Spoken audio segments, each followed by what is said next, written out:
Imaginez que nous soyons restés seuls dans notre appartement depuis la veille au soir. Maintenant, au début du week-end, il est 11 heures du matin. En l'espace de 24 heures, une série de petites mauvaises nouvelles se sont accumulées.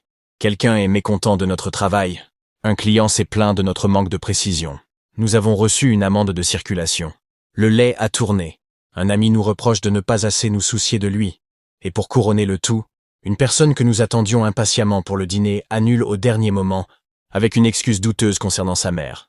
On essaye de garder ces contrariétés séparées, mais peu à peu, dans le silence du petit salon, elles se mélangent et prennent la forme d'une impression écrasante. Nous ne valons pas grand-chose.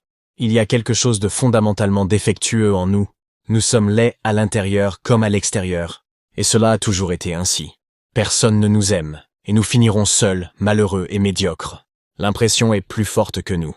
Nous nous recroquevillons sur le canapé gris-vert et une larme finit par couler. 10 minutes passent, puis 20. Finalement, nous n'en pouvons plus.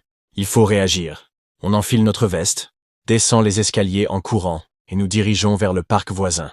Cet espace de verdure a été pensé par des urbanistes éclairés. Quelques générations plus tôt, on y trouve un cercle intérieur et un cercle extérieur, une petite fontaine, une aire de jeu et la statue d'un homme ayant consacré ses recherches aux abeilles. Mais surtout, le parc ne sait rien de nous.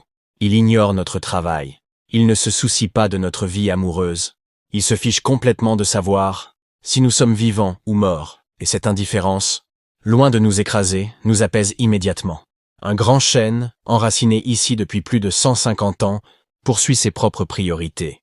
Il puise des nutriments dans la terre, déploie ses jeunes feuilles vers le soleil, offre un abri aux rouges-gorges et un terrain de jeu aux écureuils. Ce détachement n'est pas seulement celui de la nature. Sur un banc, une personne en blouse médicale profite de sa pause avec un thermos de thé.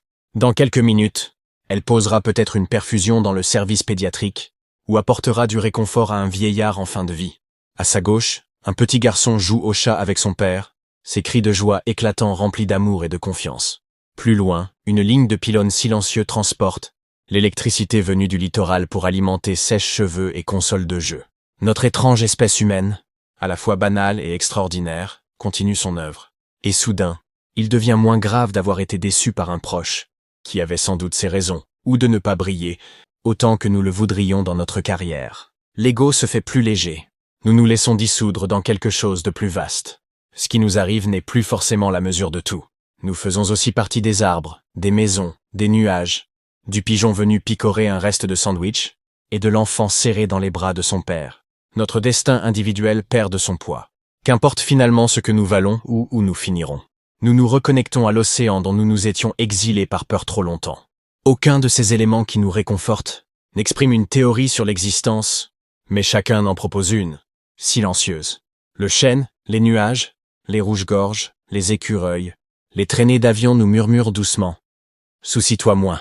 Oublie davantage, ouvre ton cœur, laisse tomber tes rancunes, abandonne.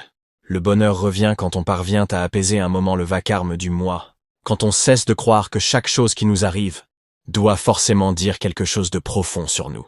Nous pourrons peut-être finir seuls, être maladroits ou tristes, mais le parc nous rappelle que, peut-être, tout cela n'a pas tant d'importance. On s'en sortira quand même.